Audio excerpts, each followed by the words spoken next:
2015년 을미년 새해가 밝았습니다. 올 한 해 동안에도 하나님의 은혜와 평강이 여러분들의 가정과 일터에, 그리고 특별히 여러분들의 건강 가운데 함께 하시기를 간절히 소망합니다. 우리 앞에 서로 인사하겠습니다. 새해 복 많이 받으세요. 반갑습니다. 네, 새해 복 많이 받으세요.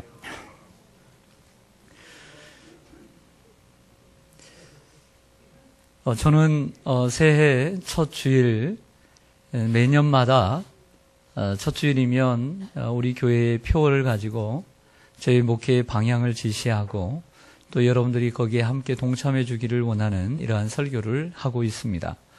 올해도 변함없이 올해의 표어를 가지고 또 목회의 방향을 가지고 여러분들 앞에 섰습니다. 우리 한번 따라서 해보겠습니다. 저 위에도 있는데요.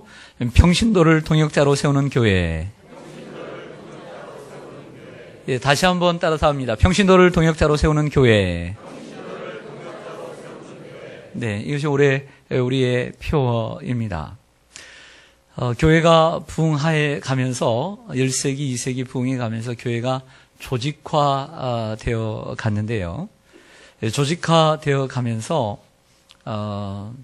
이처럼 교역자 그룹과 그 일반 성도의 그룹이 나눠지게 되었는데, 이러한 교역자 그룹과 일반 성도들을 따로 구분하는 이름이 없었습니다.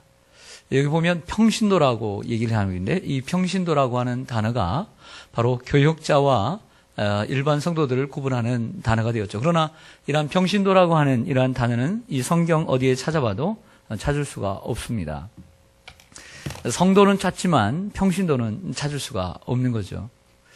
이렇게 평신도라고 하는 단어가 생겨나게 된 것은 이 교역자들과 일반 성도들을 구분하는 이러한 단어가 없었기 때문에 200년에서 258년까지 생애를 살았던 키프리아네라고 하는 주교가 이러한 평신도라고 하는 공식적인 용어를 사용하기 시작하면서 교회가 그 단어를 계속 사용하게 되었던 것입니다.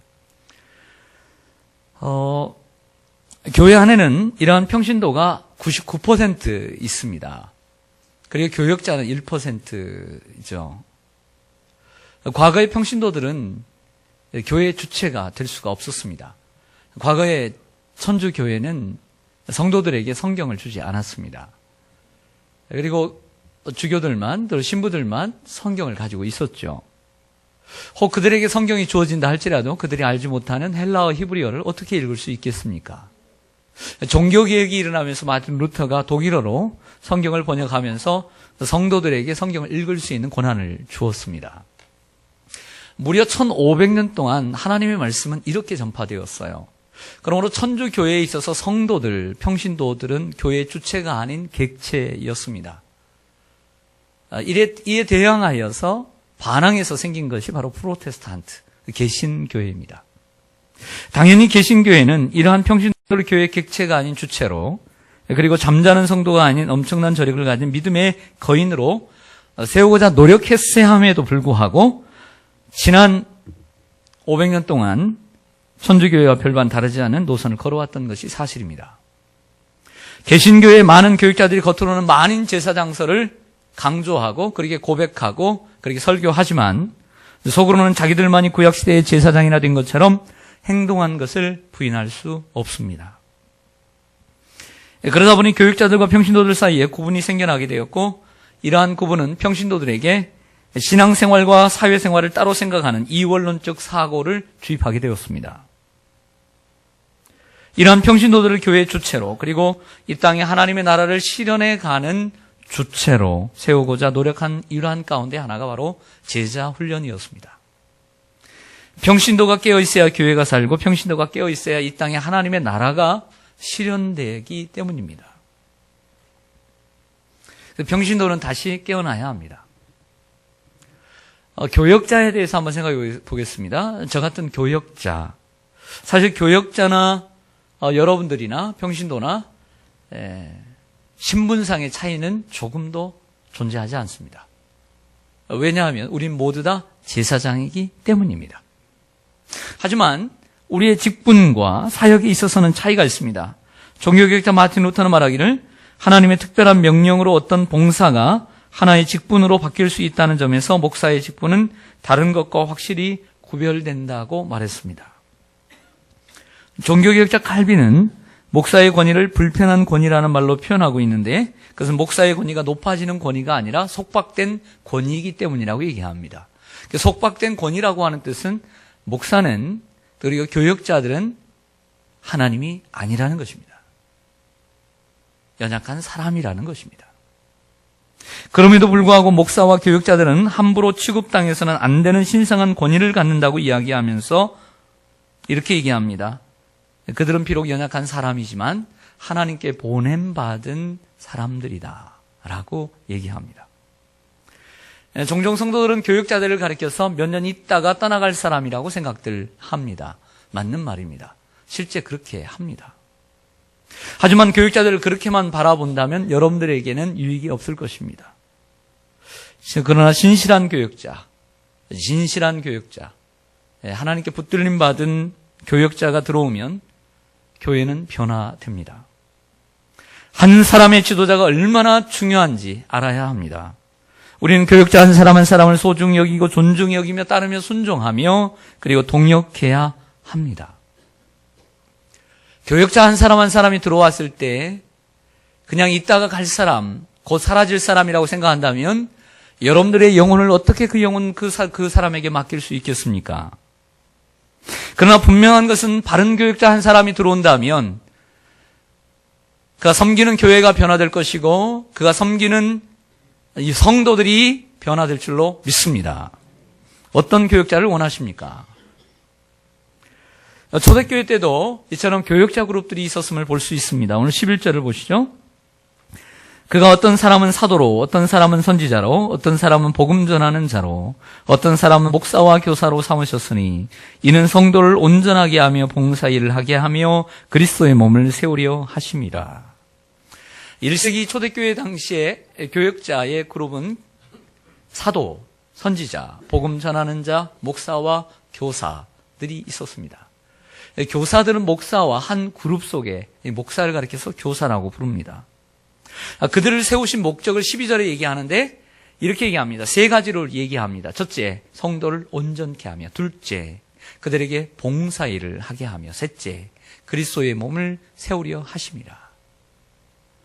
저와 같은 교역자를 세워 교회를 섬기게 하고 여러분들을 섬기는 목적은 이 세 가지입니다. 바로 이 세 가지가 오늘 평신도를 동역자로 세우는 교회의 구체적인 내용입니다. 바로 이것이 오늘 저와 여러분이 함께 나눠야 될 말씀이고 1년 동안 함께 여러분들이 생각하고 또 여러분들이 노력해 주셔야 될 부분입니다. 첫째, 이는 성도를 온전케 하며 했습니다.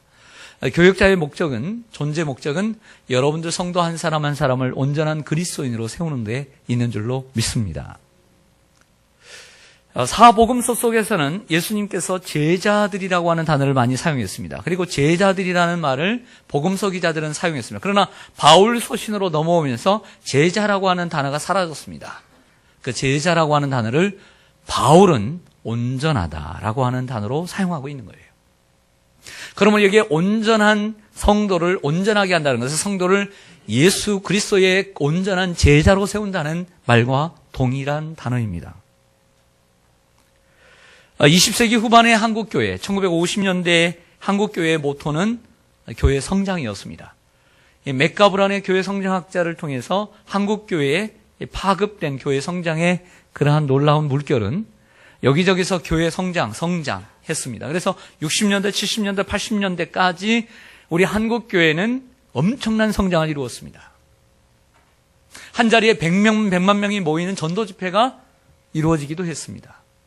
그러나 1990년을 기점으로 해서 한국교회는 침체되고 그리고 무너지게 되었습니다. 이때부터 한국교회의 모토는 건강으로 바뀌게 되었습니다. 건강한 교회, 건강한 성도가 되어야 된다. 그러나 그 이후에 벌써 25년이 지난, 그리고 지금 이 시대는 1년이 빠르게 변화되는 이 시점에서 2015년을 사는 우리들에게 꼭 필요한 교회의 모토는 성숙이라고 저는 생각합니다. 우리에게 성장도 필요합니다. 우리에게 건강도 필요합니다. 그러나 더더욱 필요한 것은 성숙이라고 믿습니다. 사도 바울은 에베소서를 쓰면서 오늘 이 에베소서뿐만 아니라 여러 서신서에서 그의 글의 패턴은 명제를 던져주고 그리고 그 다음에 그 명제를 하나씩 다시 설명하는 이러한 스타일을 가지고 있습니다. 오늘 12절에 이 세 가지의 말씀을 13절에서 16절까지 하나씩 설명해 갑니다. 첫째, 성도를 온전케 한다라고 하는 말을 13절에서 15절까지 무려 석절에 설명해 주고 있습니다. 보시죠. 자, 온전한 성도를 온전케 한다는 말은 무슨 말일까요? 우리가 다 하나님의 아들을 믿는 것과 아는 일에 하나가 되어 온전한 사람을 이루어 그리스도의 장성한 분량이 충만한 데까지 이르니. 자, 온전한 사람을 이루고 장성한 분량이 충만한 데까지 성장하는 거죠. 이는 우리가 이제부터 어린아이가 되지 아니하며 설명하는 거예요. 다시 설명해요. 이게 뭐냐? 어린아이의 신앙을 버리는 거죠. 그래서 사람의 속임수와 간사한 유혹에 자주 빠졌던 어린아이였던 신앙이 아니라 온갖 교훈의 풍조에 밀려 요동하지 않는 성도를 만드는 것입니다. 그리고 오직 사랑 안에서 참된 것을 하여 범사에 그리스도에게까지 잘하는 것, 그렇게 만들어가는 것, 이것이 바로 성도를 온전케 하는 것인 줄로 믿습니다. 여러분, 사람은 성장해 가야 합니다. 여러분, 자녀가 있고 손자가 있죠? 성장하는 모습을 보면 기뻐요, 안 기뻐요? 기쁘죠. 정말 하루하루가 한 달 한 달이 다르게 보이죠. 자녀가 성장하는 모습을 보면 부모는 기쁩니다. 또 성숙한 모습을 보면 어때요? 네, 보람이 느끼죠. 전에는 먹는 것도 자기만 생각했어요. 뭐 형제끼리 나눠주지 않고 부모님에게 나눠주는 것도 없어. 고기가 나왔다 하면 정신없이 남을 챙기는 것도 없어.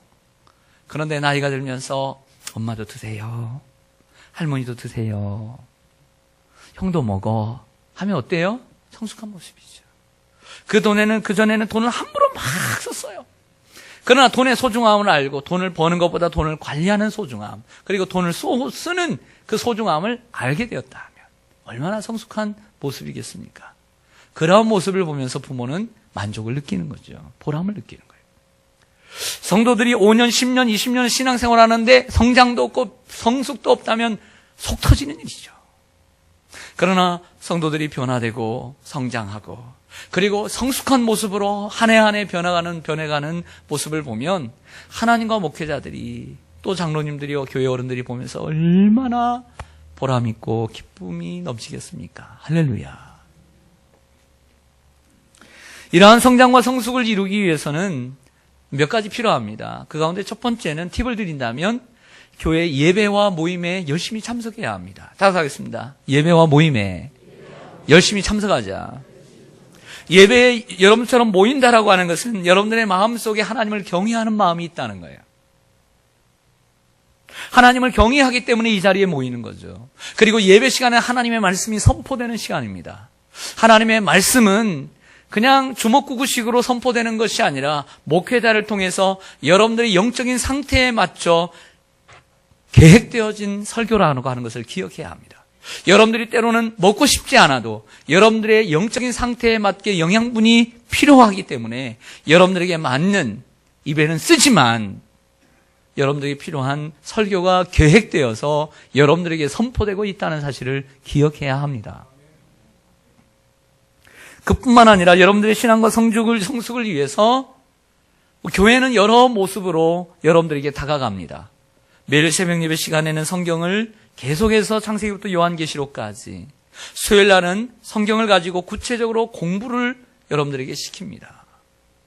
그리고 금요일 날은 자유롭게 영적인 깊이를 더해서 자유롭게 말씀을 나누고 깊은 교제의 시간을 나누죠. 이 준비된 다양한 채널에 복음의 메시지를 듣고 여러분들이 건강하게 성장할 수 있는 것입니다. 두 번째로는 교회에서 준비한 교육과 훈련에 참석해야 합니다. 따라가겠습니다. 교육과 훈련에 참석하자. 우리 교회는 교회를 등록하면 기신자나 초신자나 모두 다 상관없이 새가족 기초반 5주, 새가족 양육반 6주, 그리고 확신성장반 20주, 제자훈련반 34주, 그리고 사회훈련반 24주가 준비되어 있습니다. 어찌 이 교육을 다 받으면 성장하지 않고 성숙하지 않을 수 있겠습니까? 어찌 유익이 없겠습니까? 교회가 준비한 이러한 교육과 훈련 프로그램에 여러분들이 참여하시기를 바랍니다. 세 번째, 성장과 성숙을 이루기 위해서는 개인 경건 훈련에 힘써야 합니다. 이 대단히 중요합니다. 예배만 참석하고 교육과 훈련에 참여한다고 건강한 성장이 이루어지는 것이 아닙니다. 개인적인 경건 시간이 필요합니다. 개인적인 경건 시간이 없다면 뭔가 문제가 생기게 되어 있어요. 이 개인 경건 시간은 크게 두 가지로 나눕니다. 하나님의 말씀을 읽는 것과 그리고 기도의 시간을 갖는 것입니다. 하나님의 말씀을 늘 가까이 해야 합니다. 성도가 무엇하고 삽니까? 성경 말씀을 읽고 사는 것입니다. 하나님의 성경 말씀 읽고 사는 것입니다. 그것을 먹고 사는 것입니다. 그게 성도입니다.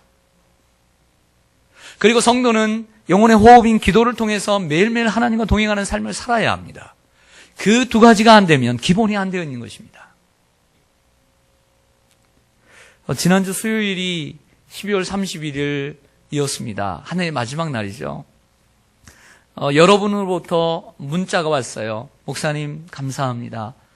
성경 읽기 올해 일독을 했습니다. 몇 분에게 문자가 왔어요.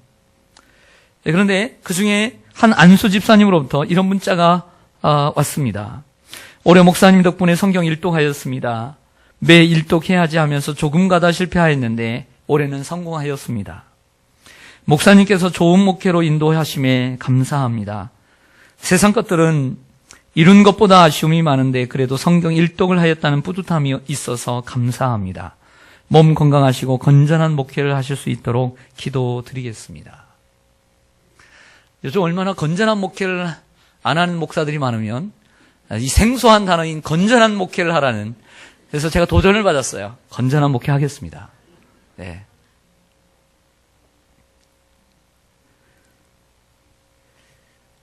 어제는 어떤 집사님으로부터 문자가 왔습니다. 목사님, 원히어 바이블 완독했어요. 부끄럽지만 제대로 완독한 것 처음이에요. 이제 2독, 3독 도전하려고요. 감사합니다. 평생을 신앙생활한 한 여집사가 정말 목사 앞에서 자기의 부끄러운 수치를 드러내면서까지 완독한 것 처음이에요 라고 저에게 고백했습니다. 그러나 저는 그 전혀 부끄러운 고백이 아니라고 믿습니다. 이제부터 그는 새로운 인생, 새로운 신앙생활을 시작할 수 있기 때문이죠. 할렐루야. 기대합니다. 2015년 그는 이독을 할 줄로 믿습니다. 원히어 바이블이 준비되었습니다. 원히어 바이블 작년에 처음 시작을 했는데 올해는 좀 줄긴 했지만 그래도 완독한 분들이 계시고 1년에 12,000원입니다. 한 달에 1,000원꼴 책 한 권이 배달됩니다. 꼭 그것만 아닙니다. 성경을 읽을 수 있습니다. 저희들 돈 한 푼 남겨놓지 않습니다. 남겨먹지 않습니다. 수고스러울 뿐입니다. 수고스럽지만 많은 분들을 챙겨야 되고 수고스럽지만 이름을 붙이고 수고스럽지만 여러분들이 하나님의 말씀을 가까이 할 수 있도록 노력할 뿐입니다. 그러므로 여기에 언제든지 동참하실 수가 있으니까 남은 기간 성경 읽기를 원하면 교육자실로 말씀해 주시기를 바랍니다. 그게 두 번째로 교역자의 존재의 목적은 봉사일을 하게 한다 했습니다. 봉사일을 하는 사역자로 세우는 것이 우리 교역자의 의무이고 임무이고 책임입니다. 성도를 먼저 온전하게 세워야 합니다. 그리고 봉사일을 하게 해야 합니다. 이 순서가 뒤바뀌면 안 됩니다. 개척교회를 섬길 때 저도 참 많은 실수를 했습니다. 사람이 없다 보니까 학생들을 세우게 되고 저 또한 준비가 되지 않는 상태에서 정말 함부로 가르치고 사람들의 마음을 아프게 한 적이 있습니다. 개척교회에 어쩔 수 없지만 정말 하나님 앞에 사역자, 남을 이끌 수 있는 사역자는 준비된 사역자가 되어야 돼요. 그래서 온전한 사람이 되고 난 후에 봉사의 일에 나가야 될 줄로 믿습니다. 영혼을 다루는 일은 대단히 소중한 일이기 때문이에요. 교사의 자리에 서고 구역장의 자리에 섰다고 해서 영혼을 다 다루는 것이 아니에요. 준비되지 않은 사람은 그 영혼을 파괴하고 상처 입히고 그리고 기독교를 개독교로 만들며 예수 그리스도를 잘못된 신으로 입력시켜 줄 수가 있기 때문이에요. 참으로 기독교는 사랑이 많고 참으로 우리 주님은 너무나 좋은 분이며 참으로 기독교는 참된 구원의 종교라는 것을 가르쳐줘야 될 줄로 믿습니다. 그러므로 온전한 사람이 된 후에 봉사의 일을 해야 합니다. 봉사일을 해야 된다는 것은 무엇일까요? 16절입니다. 16절 보실까요? 그에게서 온몸이 각마디를 통하여 도움을 받음으로 연결되고 결합하여 각 지체의 분량대로 역사하여 각 지체의 분량대로 역사하는 것, 바로 이것이 봉사입니다. 저를 보시죠. 교회는 그리스도의 몸입니다. 그리고 머리는 그리스도입니다. 그런데 이 몸에는 여러 가지 수많은 지체들이 있습니다. 수만 가지 지체가 있습니다. 바로 그 지체 하나가 바로 여러분들이에요. 그 각 지체의 분량대로 역사하는 것, 그 각 지체의 분량대로 활동하는 것, 그 지체의 분량대로 책임을 다하는 것이 봉사라고 하는 것입니다. 여러분, 이 깨끼 손가락의 이 손톱 하나도 자기 역할을 감당해야 돼요. 자기 역할이 있는 것입니다. 내가 손이 아닌데 손의 역할을 하면 안 됩니다. 발이면 발의 역할을 해야 되는 것이죠. 비록 내가 쓸개일지라도 쓸개 역할을 감당할 때 내 몸이 건강해질 수 있는 겁니다.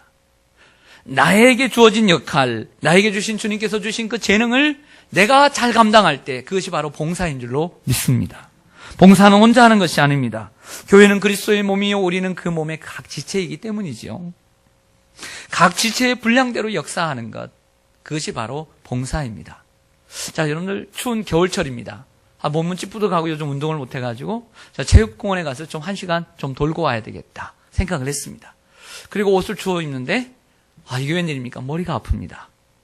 자, 갈 수 있을까요? 못 갈까요? 네? 네, 갈 수도 있죠. 그러나 고민이 된다는 거죠. 고민이 되기 시작해요. 갈까 말까. 왜? 몸은 지금 가야 되는데 머리가 아파요. 지금 고민이 되는 거죠. 자, 책을 좀 읽으려고 합니다. 좋은 책이 있어서 이 책을 좀 읽어야 되겠다. 그래서 뇌가 명령을 했습니다. 책을 읽자. 그래서 책을 꺼내 들었습니다. 책을 폈는데 눈이 아파요. 눈이 아파. 읽을 수 있어요, 없어요? 못하는 거죠. 여러분, 제가 뭔가를 하려고 합니다. 예, 교회에 뭔가 하려고 그래요. 성가대를 데리고 뭔가를 좀 하려고 그래요. 근데 성가대가 안 도와줘요. 그럼 제가 할 수 있을까요, 없을까요? 못하는 거죠. 내가 뭔가를 계획합니다. 그런데 여러분들이 안 도와주면 뭘 해요? 못하는 거예요. 교회는 어느 한 사람이 하는 것이 아니라 여러분들이 다 교회예요. 여러분들이 몸에 다 지체인데 여러분들이 그 기능을 감당할 때가 바로 그 교회가 건강해지는 것입니다. 작은 교회에서 큰 교회로 옮기는 사람들은 이런 얘기를 합니다. 와, 이 교회는 사람들이 많고 지난주에 연말에 사역자 임명을 보니까 교사, 성가대, 이렇게 많아? 이 몇 명이야? 100명이 넘네? 나는 안 해도 되겠네? 세상에 이런 사람보다 어리석은 사람이 없어요. 왜? 자기 지체, 자기가 해야 할 역할을 안 하겠다는 사람이기 때문이에요. 나는 아무것도 안 하겠다. 내 역할이 있는데 나는 아무것도 안 하겠다는 사람이 어떤 사람이냐? 사람들 많네. 나 필요 없네. 이 사람처럼 어리석은 사람이 어디 있어요? 자기 역할, 본연의 역할을 안 하겠다는 거예요. 그러므로 크든 작든 눈에 띄든 그렇지 않든 자기 역할을 해야 할 줄로 믿습니다. 그 지체의 분량대로 활동해야 합니다. 여러분에게는 여러분의 몫이 있습니다. 책임이 있고 역할이 있습니다. 그것은 기도하는 일일 수 있고 예배하는 일일 수 있고 찬양하는 일일 수 있고 반주하는 일일 수 있고 아이들을 가르치는 일일 수 있습니다. 주방에서 식사로 봉사하는 일일 수 있습니다. 우리 자신에게 맡겨진 일에 대해 최선을 다하고 자기 일만이 최고예라고 교만한 마음을 버리고 우리는 서로 의존적인 존재이기 때문에 서로 역할을 존중히 여기며 나보다 남을 더 낮게 여기는 마음으로 사역해야 할 줄로 믿습니다. 하늘을 쌓아가면서 여러분들에게 부탁드리고 싶은 것은 주인의식을 가져달라는 말씀을 드리고 싶어요. 따라하겠습니다. 주인의식을 갖자. 네, 우리 시온산교회는 우리 교회이고 여러분들의 교회예요. 교회가 영광받고 높임받을 때는 주님의 교회. 교회가 힘들고 어려울 때는 우리 교회. 교회에 희생이 필요하고 헌신이 필요하고 눈물이 필요하고 땀이 필요할 때는 내 교회가 되어야 합니다. 거꾸로 해서는 안 됩니다. 교회가 희생해야 되고 헌신해야 될 때는 장로님의 교회. 높임받고 영광받을 때는 내 교회가 되어서는 안 됩니다. 이를 위해 비전헌금을 작정해 주시기를 바랍니다. 교회 부채를 갖고 그리고 찬란한 교회의 미래를 준비하는, 그리고 우리 다음 세대에게 건강한 교회를 물려주는 일에 동참하는 일에 여러분들이 함께 하시기를 바랍니다. 보물이 있는 곳에 마음이 있다고 했습니다. 보물이 없는데 어떻게 마음이 있습니까? 자녀를 사랑한다고 하는데 어떻게 돈이 안 들어갑니까? 보물이 없는데 어찌 마음이 갈 수 있겠습니까? 진정한 주인의식은 이러한 헌신으로부터 시작되는 줄로 믿습니다. 많고 적음을 떠나서 마음입니다. 요즘 교회가 많습니다. 마음이 뒤틀리면 나가는 성도들도 적지 않습니다. 그러나 여러분, 나무도 한 곳에 있어야 거목이 될 수 있는 겁니다. 두 교육자가 있습니다. 한 교육자는 교회에 부임을 해서 내가 이 교회에 1년, 2년, 3년 있다가 내가 갈 교회지 라고 생각했습니다. 그리고 좀 더 큰 교회로 나아가는 징검다리로 스펙을 쌓기 위해서 하나의 과정 가운데 교회를 섬기고 있습니다. 자, 한 교육자가 있습니다. 또 다른 교육자는 마음에 생각하기를 이 교회는 내가 평생 섬겨야 될 교회다. 오랫동안 섬겨야지 라고 하는 마음으로 사역을 시작했습니다. 오랫동안 사역을 하기 위해서는 나름대로 조심성이 있어야 되고 그리고 계획성이 있어야 합니다. 뒷산 간혹산을 올라가는 사람과 에베레스트 산을 올라가는 사람의 마음은 다른 것이죠. 교회 생활도 마찬가지입니다. 여러분도 마찬가지입니다. 여기에 내 평생에 뿔뼈를 묻어야 되겠다는 마음을 가지고 신앙생활을 하는 사람과 교회를 사랑하는 사람과 마음 뒤틀리면 어지간하면 교회를 떠나야지 라고 생각하는 사람의 그 마음은 천지 차이인 것입니다. 그러므로 그 마음속에 심겨지는 신앙의 가치 또한 달라지게 되는 것이죠. 올해 우리 교회는 작년에 피택된 32분의 임직식을 준비하고 있습니다. 봄에 임직식을 하게 될 텐데 32분의 임직을 하게 되면 우리 교회 중직자의 숫자는 100명을 상회합니다. 100명이라는 숫자가 어찌 적은 숫자일까요? 영국에는 이런 말이 있습니다. 노블레스 오블리주. 사회적 신분에 맞는 그에 상응한 도덕적 행동, 의무라는 뜻입니다. 높은 사회적 신분에 맞는 걸맞는 도덕적 의무가 필요합니다. 교회 안에도 노블레스 오블리주가 있어야 한다고 저는 믿습니다. 100명의 중직자 여러분, 여러분의 직분에 걸맞는 말과 행동, 그리고 믿음과 사랑, 그리고 성도들에게 본이 되는 예배 생활과 헌신 생활에 본이 되시기를 축원합니다. 사람들에게 걸림돌이 되지 않도록. 저 중직자인데 왜 저래? 그래서 자라나는 새싹들에게 걸림돌이 되지 않기를 원합니다.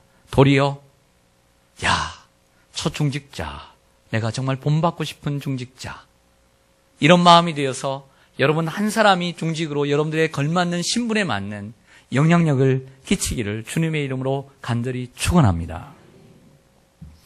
세 번째로, 교역자의 역할은 그리스도의 몸을 세우는 데 있다고 바울은 얘기합니다. 그리스도의 몸인 교회를 세우는 것입니다. 여러분, 교회 성장이란 다름 아니라 성도님 한 분 한 분이 건강한 그리스도의 제자로 서는 것이죠. 그리고 그분들이 자기의 역할을 지체의 그 분량대로 역사하는 활동을 해야 합니다. 그러면 교회 구석구석이 성도님들이 다 건강하니까 자연스럽게 스스로 세워가게 되는 것이죠. 오늘 16절 하반절에 보시면 바울이 16절 하반절의 마지막으로 이렇게 얘기합니다. 그 몸을 자라게 하여 사랑 안에서 스스로 세우느니라. 스스로 세운다는 말은 저절로 자연스럽게 성장해 간다는 것입니다.